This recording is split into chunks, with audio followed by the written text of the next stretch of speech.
So the other day, for some reason, right, I was at work, and after some certain situations had occurred, I found myself having a bit of a panic attack. And, I'm not the person that goes through those kinds of emotions. I usually like push it away, and not think about it. But I've been finding myself recently, in these past few years at least, that I've started to care more about the things that would never really affect me now, and now it's affecting me a little bit. And then I realized sometimes, it all feels like way too much. That it can feel like there's no air, there's no room, and that you can actually have a panic attack, right? Like there's an actual thing. Growing up, I really didn't think it was a thing. Like, you kind of hear that it's a thing, but you don't really think it's a thing that can happen to you. But it actually happened to me.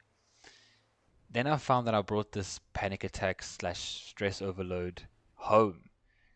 And it wasn't nice because whilst I was eating my dinner, I was thinking about the situation and the panic attack. Whilst I was gaming, I was thinking about the situation, the panic attack, and like it just really like weighed on me. And the worst part is that I'm an overthinker, right? So even whilst I was trying to sleep, I was thinking about it, and I stayed up the whole night. And I mean, also these past few nights, I've been having those things, especially when I overthink that, I carry it with me, and I don't want to, right?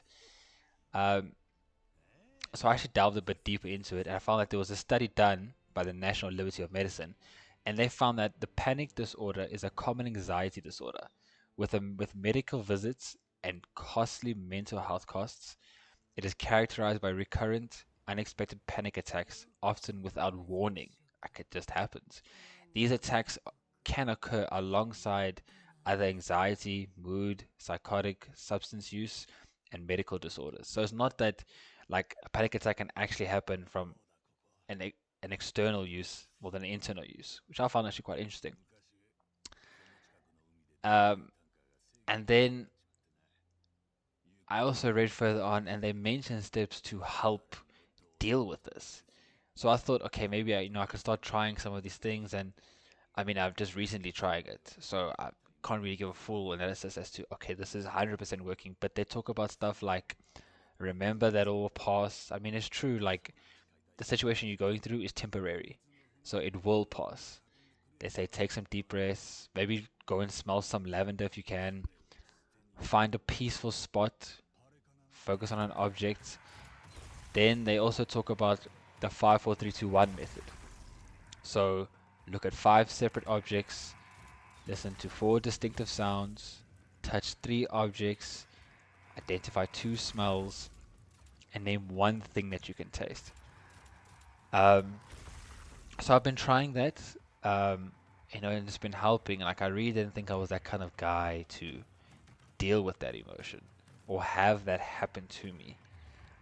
But this year, I want to kind of like talk out my problems on this channel. I will still do gaming walkthroughs because there's a couple good games releasing this year. Uh, but I want to kind of use this as a form of expression, letting my thoughts out, the emotions, to have an escape actually. Because you can talk to your family or friends, but sometimes you can't always talk to them. So maybe if this can be like a form of media to kind of let it out, that might be nice. I'm not sure how many times a month a video like this would occur, how many of these I will do in general, but I feel like talking about something that's on my mind, something that I want to talk about to get off my chest and see what I can do with this. Um, so that's really it, man. Um, I'm hoping the more videos I do, the better I am at talking about it, the more cohesive this can be. Um, and that's really it. You just got to remember at the end of the day that it can feel a lot at once, but it's gonna pass. How you choose to deal with it is what matters.